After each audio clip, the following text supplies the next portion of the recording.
What is your why? Do you want dynamic growth? Do you feel stuck?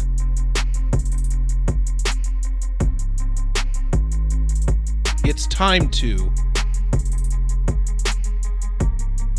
fix your why.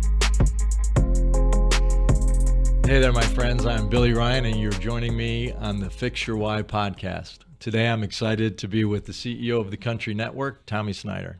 Tommy, welcome. Good morning. How are you? Great. Good. So tell us a little bit about who Tommy Snyder is. Well, Tommy Snyder was born and raised in Florida, and his dad didn't have any money for college, so he joined the Army, and was in the Army for 4 years. Worked for the Chief of Staff of the Army at the Pentagon. Worked for President Reagan at the White House Communications Agency. And instead of going to West Point, I decided to get out of the Army and move to Nashville and be in the music business. Wow. Yeah, so I did that. Moved in 1990, ended up with a staff writing job with Charlie Daniels. And I was with him I think I was with Charlie for about 12 years maybe. But wrote, had a couple records of my own, had a couple record deals. My last chart single was in 2007, a song called Touchdown Jesus. And in 2007, God told me it was time to quit the music business and go home. So I did. And one of my good friends came to me and said, hey, come to work for me. So I did. And again, without a college education, I ended up working for one of the largest real estate investment trusts in the country. And that was mid-2007. And did that. When the market crashed, we became one of the biggest special servicing shops in the nation. And Wow. it was really good positioning at the time. And in 2015, I was able to leave that company and go start 1619 Capital Partners, which was my firm. So fast forward to today, these crazy people called me up and said, hey, we want you to come help us get involved in this network. And I said, no, I don't think I want to do that. They said, well, it's country music. And I said, I absolutely don't want to do that. So anyway, after a lot of persistence and a lot of prayer, God showed me it was time to pivot.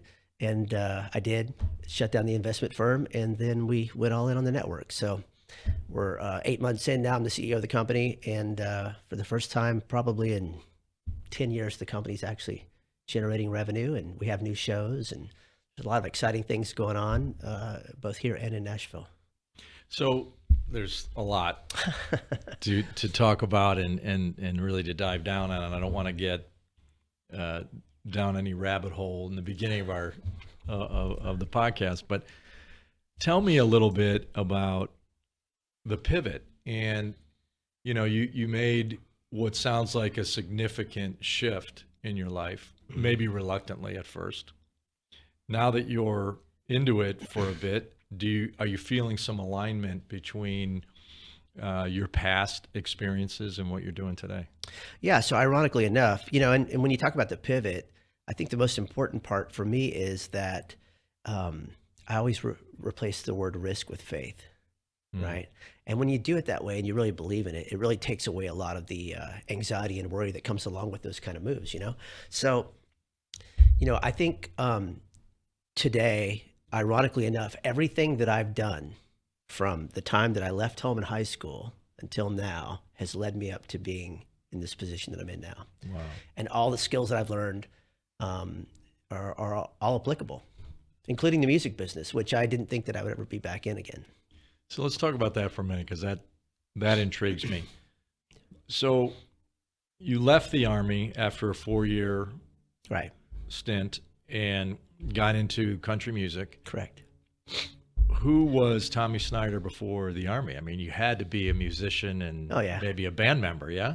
You know what? I was never in a band before, but I did play the guitar. My mom played the guitar. My grandfather and all my aunts and uncles on my mom's side, they all played some kind of instrument. So that was just kind of a normal thing. And so I learned to play the guitar at 4. And, Wow. I was in some talent contests, I think, when I was a kid, but never in a band, right? Never in a band. Talent. All right. I'm an aspiring musician. A little tough at 62, but I mean, I have played instruments throughout my life, but not at the level, that I would aspire to or hope for. But I still think there's time. Tell me about, it's incredible in our lifetime how country music has, in some ways, taken over, right? I mean, Right. it's so popular among the younger generation, but the product is constantly changing. Correct. Yeah. Do you have a vision for the way you want to impact the country scene, the country music scene? Yeah. So look, a lot of the guys that I grew up with in the country music business, we're all, in our 50s now, and a lot of them are running the labels and or producing the records or at a high level, right? And so we're all having the same conversations. Country music has kind of shifted, in my opinion, maybe too far to the pop side. You have snap tracks and you have clap tracks and you have these electronic drums, those kind of things. And, there's enough of us that have been able to experience the old country music that love that we know that's never going to come back again. But we do know there's this fine line that needs to be fixed, if you will, where, country music becomes a little bit more like traditional music, which it'll never go back to that again. But I think there's new artists that are coming out now, and we're excited about that. That's one of the things that we love, and stuff we're producing now, the records we're producing. We're actually going for the Southern rock thing again. So we think that's going to come back full circle.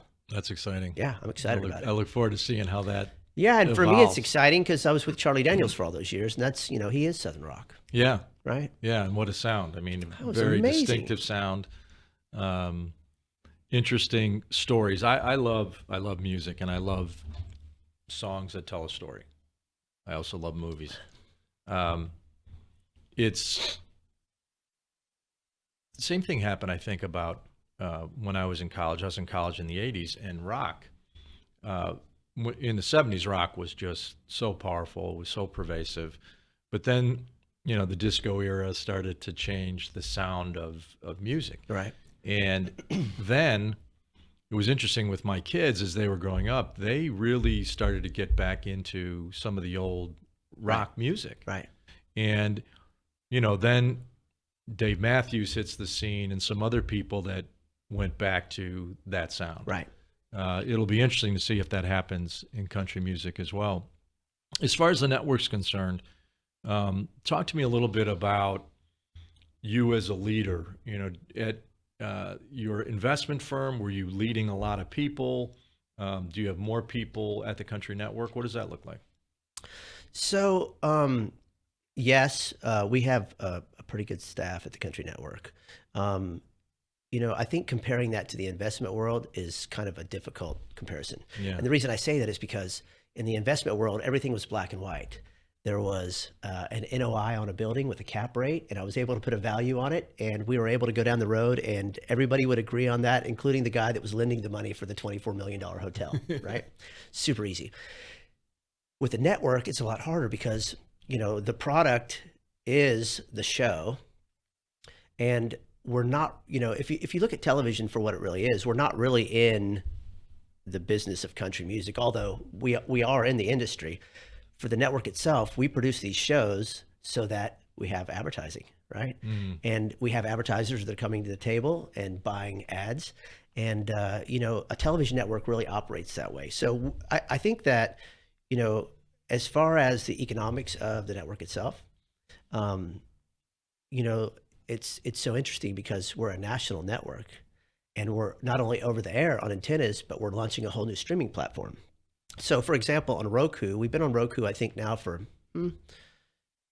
let's call it 8 months. Since we've been on Roku, on average, we have about 12 million viewers per month. Wow. Which breaks down to a little bit over 400,000 per day, right? Just on Roku. And so when you start looking at the demographic of these people that we have and the economics of the actual television station itself and the network, as we grow these streaming platforms, evidently we're going to be able to bring more income in. But as we do that, we also get bigger advertisers, bigger sponsors. And a lot of the new shows that we're doing now are exciting and cool. And we have a lot of new people coming to the table. So as far as growth on the network goes, we're excited about the direction it's going. And I think if you compare that to the investment banking world, it's apples and oranges, but at the same time, it all ends up in, what's the net income, right? Well, and being a real estate developer, I hear that investment banking background that you have that resonates. Let's talk a little bit about. You talk about growing sponsorship, right? Right. And so there's a part of you that is committed to maybe not changing the sound of country music, but maybe enriching the sound of country music, going back to its roots a little bit. Yeah, I think you could say change too. I think you Okay. could say change. And then you're pursuing sponsorship. So you have to build a product that specific sponsors want. Right. And that could create some tension around the first goal of changing the sound. Agreed. So have you already experienced a challenge to that value system, or are you seeing it line up the way you hope? I think it's lining up the way we hoped. I mean, we've got a new show called The Chad Brock Show. Chad was an artist on Warner Brothers for a lot of years. Actually, my first major label cut was a Chad Brock cut.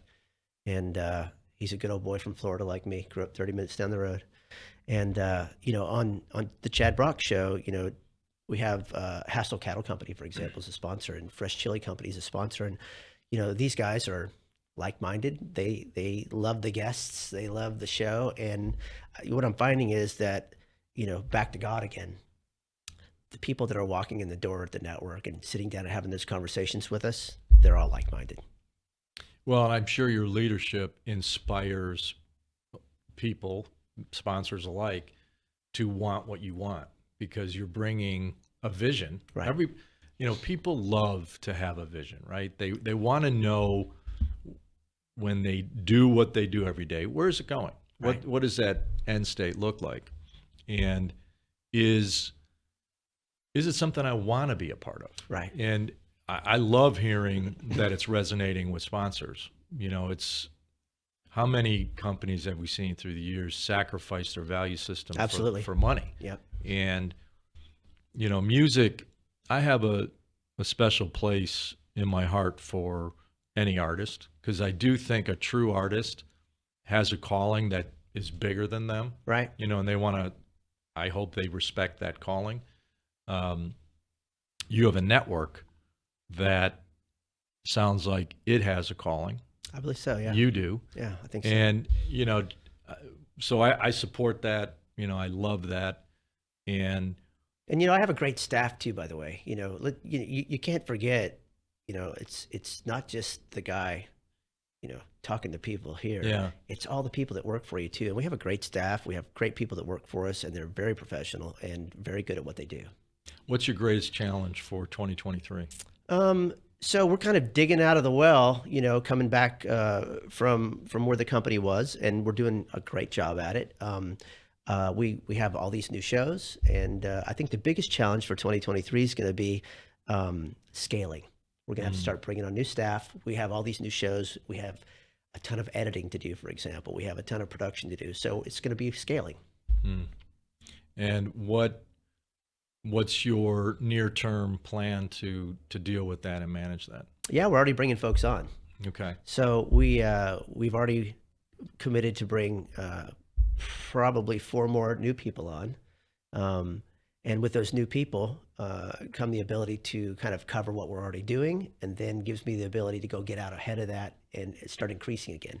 So as we do that, it's like anything else, we'll just continue to scale, and hopefully we outgrow where we're at least by Q2 2023 anyway. Well, and it's curious, or interesting at least, that the Country Network's been around a while, but the Country Network led by Tommy Snyder has not.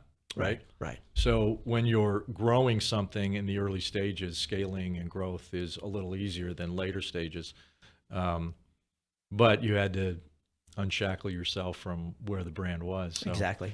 Yeah, that's exactly well, this right. has been wonderful. I've really enjoyed getting to know you better. Yeah, And, thank you very much. love the vision you have for the Country Network. We're excited about it. I'm going to have to be a Roku sponsor or what is it? Yeah. Client. Yeah, and you can catch us get a on Roku subscription. channel 1143 right now, and the web app's about to come out, and then we're going to be on all the streaming platforms. We just launched Awesome. yesterday on Sling, I think. So Awesome. Thank you.